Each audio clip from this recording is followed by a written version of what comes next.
Starting things off with some level ups and skills.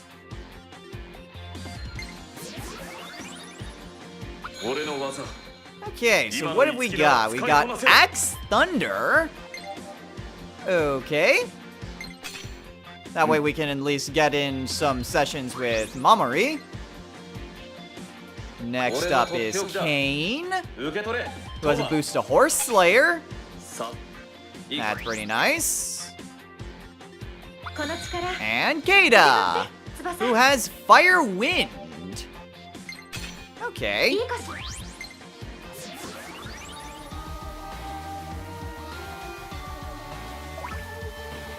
What's up, everyone? This is Destroyer229, and welcome back to Let's Play Tokyo Mirage Sessions Sharp FE. Last time, we did Tsubasa's second side mission, where she learned devilish charms from a cat.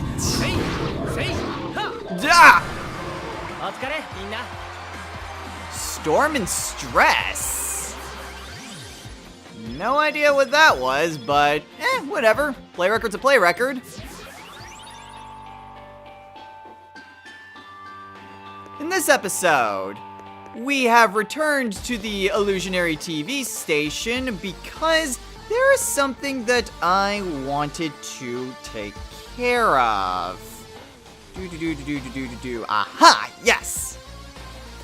A while back, we got a quest from Raccoon Girl, Mirage, and she wanted, once again, forces of some different Mirages. I wasn't sure which ones that the Slowpoke that she mentioned was, but I looked at the bestiary and figured that maybe she thought, maybe what she wanted was one of the Ironclad Knights. I had one of those forces, but I didn't have an Inferno force. And sure enough, looking at my map, it's purple where she's standing.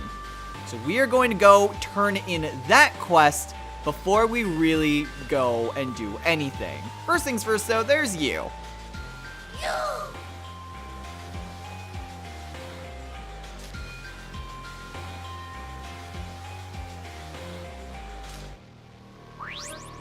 There was this Mirage who was here the first time around, and I figured that we would eventually be able to scout him.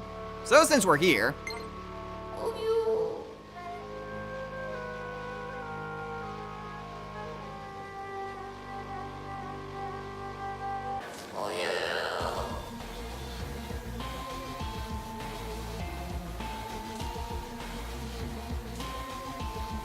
Bit of a scaredy cat Mirage.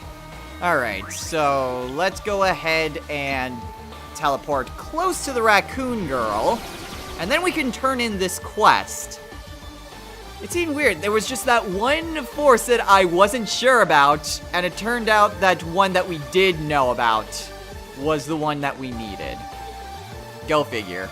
But whatever, we're getting this done now, mostly so that way we have just a little bit of a break, because we've been doing side mission after side mission after side mission. So I kind of want to break up the missions just a little bit and going back and doing some of these requests.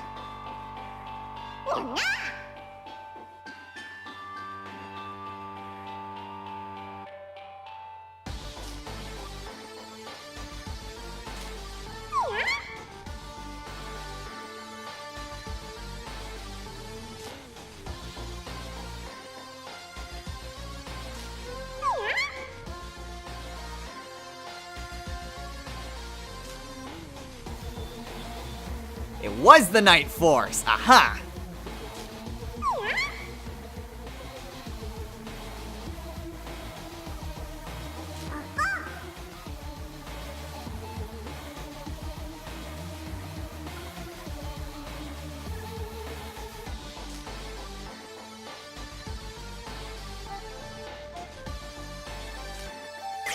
Alright. I wanted to get this quest done specifically just because we run into Raccoon Girl in every single dungeon. So going to the next chapter, I figured maybe she wouldn't be there if we hadn't finished this quest first. But for our troubles, we get a treasure key. Awesome. Alright, well, there are a few other things that I want to do. I'm not 100% sure if we'll get to do any side missions today. I think today I'm going to primarily focus on doing different requests that we have scattered about.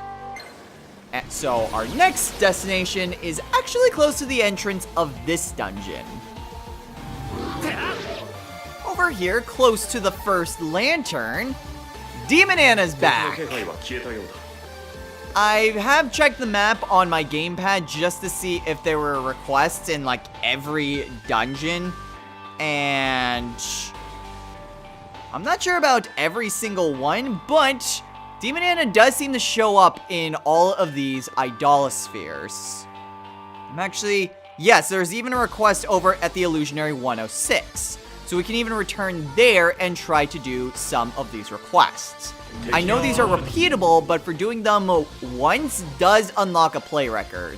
So we're going to go ahead and accept this one.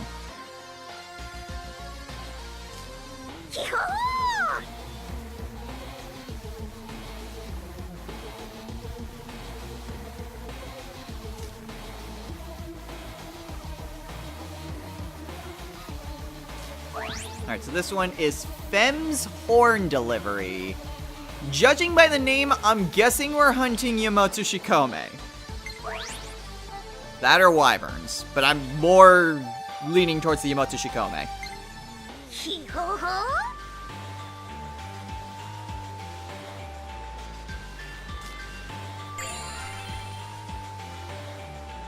Fem's Horn.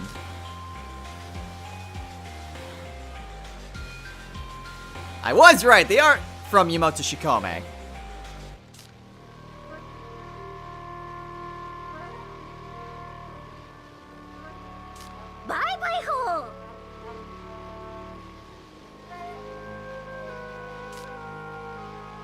Bye, Demon Anna. Alright, so I won't show all of these off. Though, I suppose it would be good if we just tried to do this at least once in each of the different areas. Not to mention, it does give me a chance to do some history lessons, because goodness knows, these side missions have not given me that opportunity.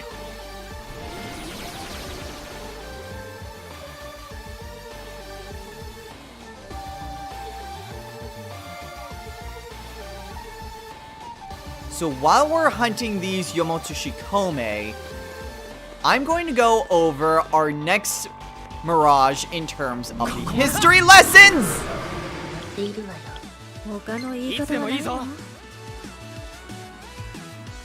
And here we can see an introduction to a fourth person in the session. Let's see how this looks.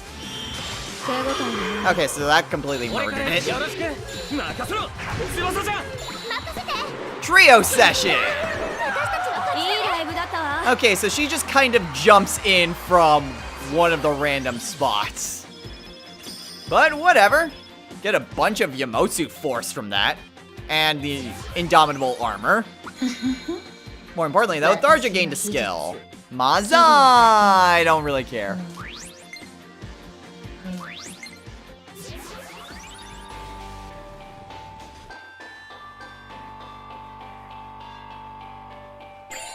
So while we're hunting these Yamotsu Shikome, we are going to be going over yet another history lesson. This time, it will be on the first boss that we fought. The first actual boss. Not the prologue one. Aversa. I believe this is the wrong way. This is the wrong way. So, our history lesson goes all the way back to, like I mentioned, the first boss that we fought, Aversa. Aversa is one of the primary antagonists in Fire Emblem Awakening. She is a member of a religion called the Grim Leal, and first appears in the game as a subordinate to Gangrel. And we are already making very good headway in this quest. So, Aversa first appears as a subordinate to Gangrel, but she doesn't really serve too much of a purpose early on in the game. She is part of the force that kidnaps Mirabelle, and she also serves to stop the Elysian troops from rescuing Emerin. She does this when Crom and the Shepherds get close to reaching Emerin's execution stand. It is at this point that a different Elysian guard or troop or whatever, a squad, that's the word I'm looking for, comes to try to rescue Emerin. Aversa, in retaliation, summons a bunch of risen archers. And they completely annihilate the squad since they consisted primarily of Pegasus Knights. This is important because up to this point, it's been unknown where exactly Risen have come from. Risen, I'm not sure if I've mentioned this before, but they're essentially like zombies. And they are essentially just out to kill whoever is around.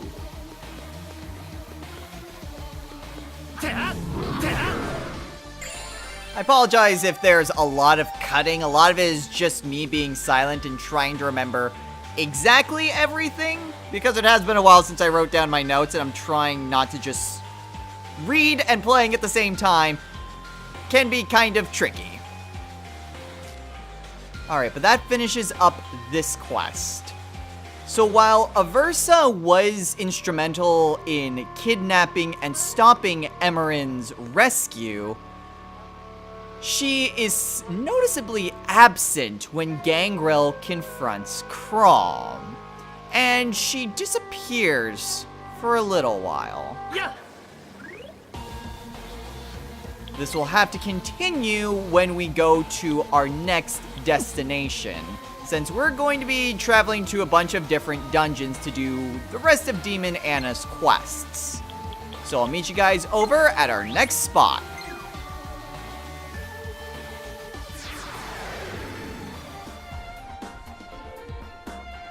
Hello, I didn't expect a quest out here.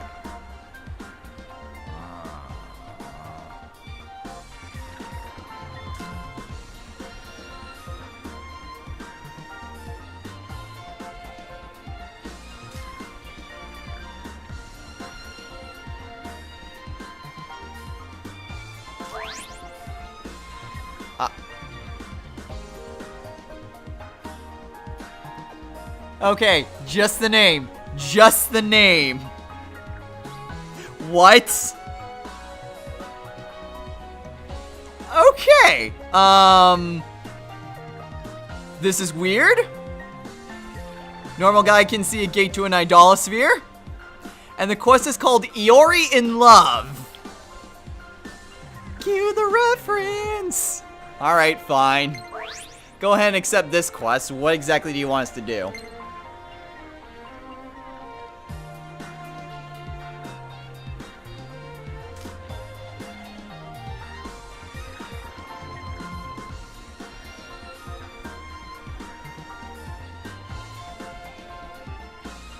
Okay, this is really weird. Why was he over? I'm confused.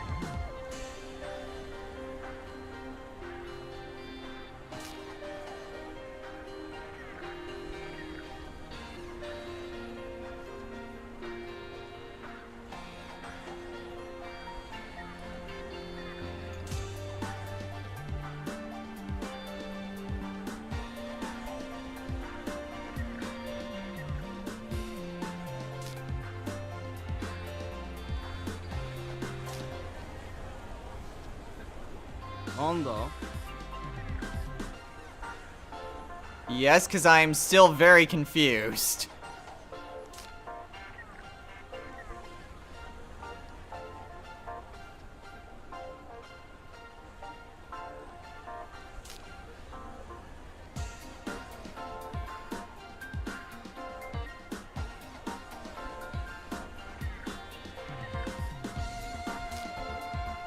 Okay, so this random guy can somehow go into an idolosphere and wound up being saved by a random Mirage.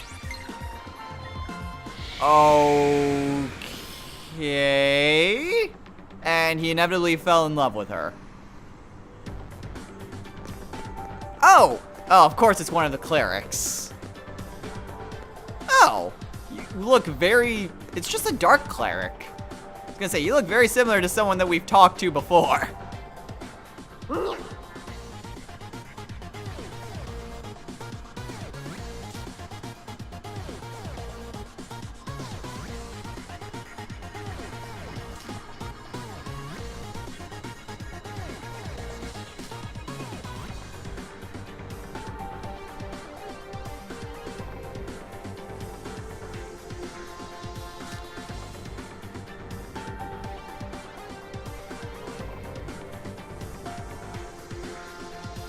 This is not gonna end well.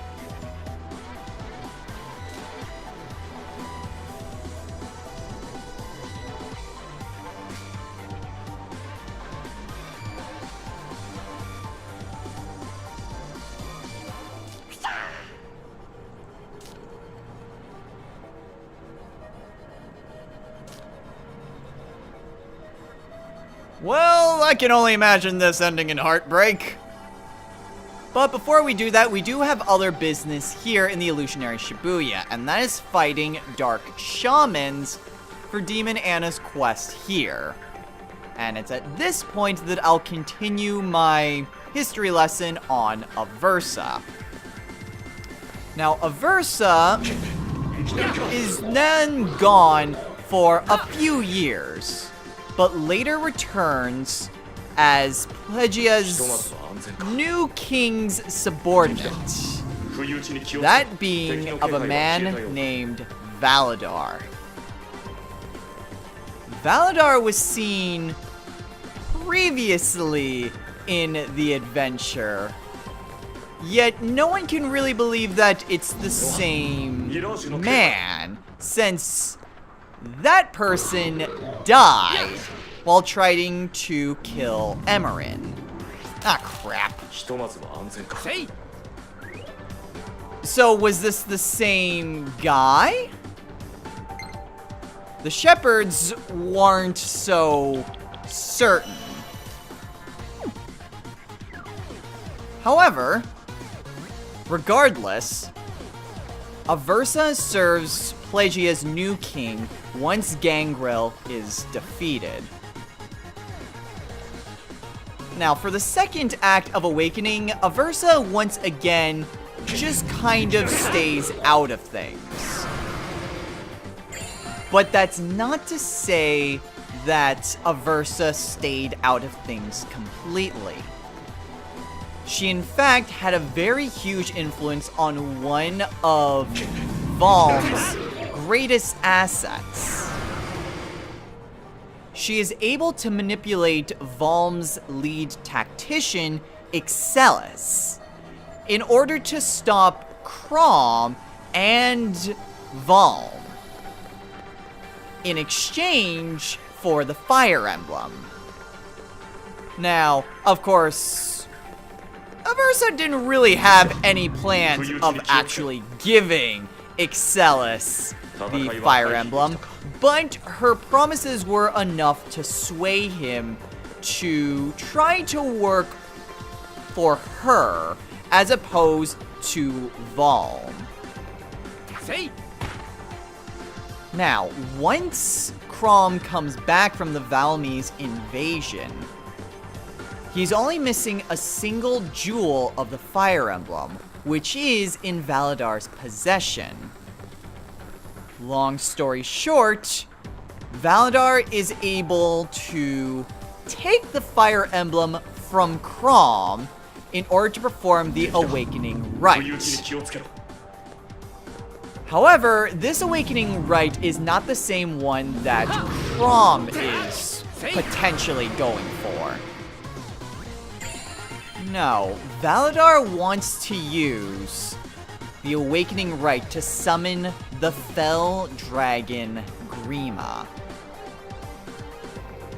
Once he's preparing this Awakening Rite, Aversa tries to buy Valadar time. In order to do this, I'm surprised that didn't actually get to me. To buy time for Valadar to actually perform this Awakening Rite, Aversa goes against Chrom and the Shepherds, and she is able to summon some very, very powerful allies, known as the Deadlords. The Deadlords are an interesting group of fighters. They are undead warriors from a forgotten age, and Awakening is not the first time that they are seen. They are also seen in some of the earlier Fire Emblem games, namely Genealogy of the Holy War and Thracia 776. Now, Chrom and company are able to defeat the Deadlords and Aversa, but are too late to stop Valadar. Despite defeating Aversa and despite confronting Valadar and even defeating him, there is a bit of a wrench thrown into the mix. And that is the fact that the Fell Dragon Grima was still resurrected by Grima. You might be wondering how exactly that works. Well, when Lucina came back from the future, she wasn't the only one that came back. She had her allies with her, but they were all separated and eventually joined up with the Shepherds. But Grima also was able to come back, disguised in a previous form.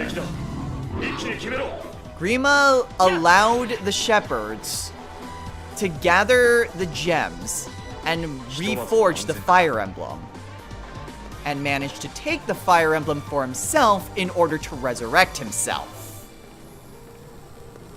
It is kind of weird when you think about it in that way, but the reason Grima is able to do this and is able to resurrect himself is that he has control of a vassal. A vessel, if you will.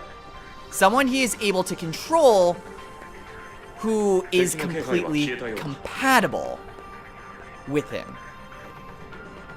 That person is Robin. Robin is designed to be the vessel of Grima. And in Lucina's time, Robin ultimately falls to grief and ultimately becomes the vessel of Grima.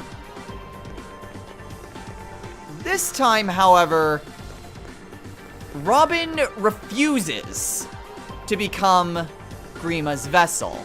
And so Grima, future self, becomes the vessel for Grima, current self. It's weird and it's all lots of timey-wimey stuff, but what does this have to do with Aversa? Well, Aversa doesn't die when Chrom defeated the Deadlords.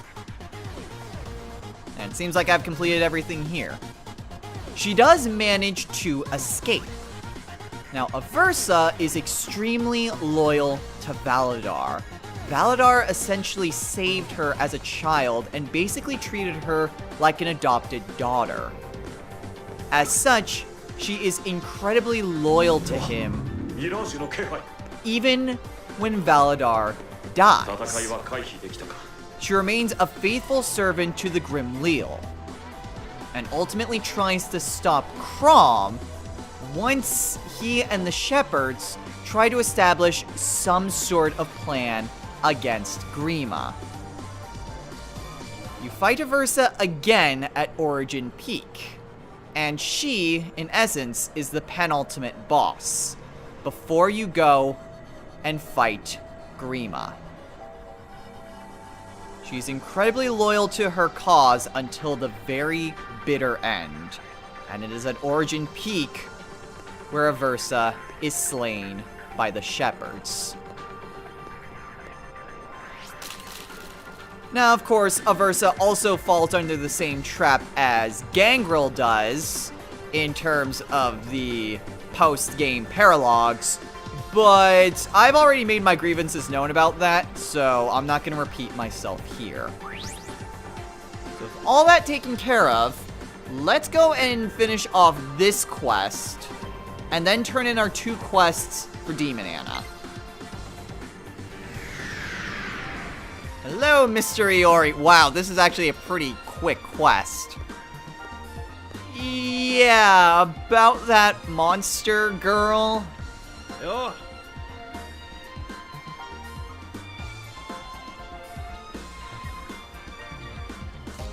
About that.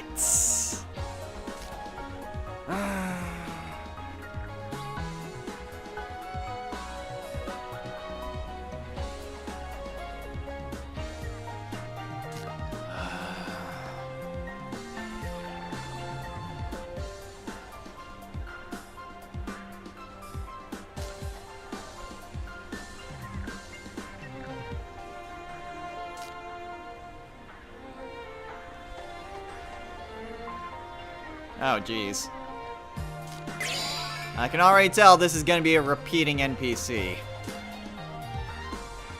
But we get, ooh, 2 magic incenses. Ooh, I need to remember that I have those at the end of the intermission. Alright, I'm willing to bet that we'll see more of Iori in the future. But let's go ahead and turn in these 2 quests to Demon Anna. There's still a 3rd, but we don't have time to do that right now. Plain and simple. So we're just going to turn in these 2 quests, and then call it a day. So hey, Demon Anna!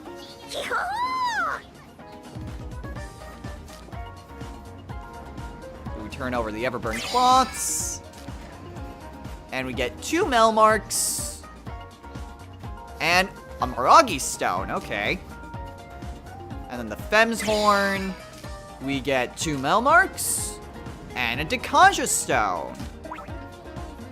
Okay, so that's 2 more quests for Demon Anna taken care of, and that will do it for us here.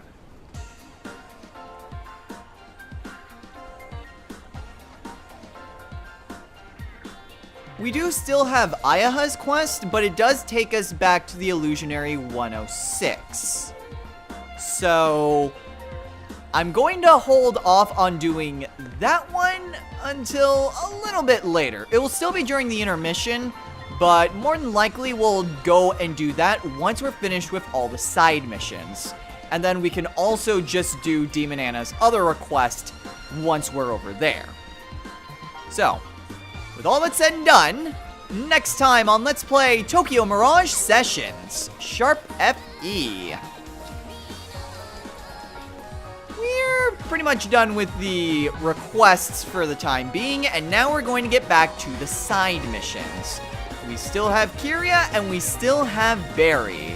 So we are actually going to do one of those next time. I know I did a bait and switch, but we're not going to be doing any more requests until both of them are done. You have my word. So until next time, everyone, take care.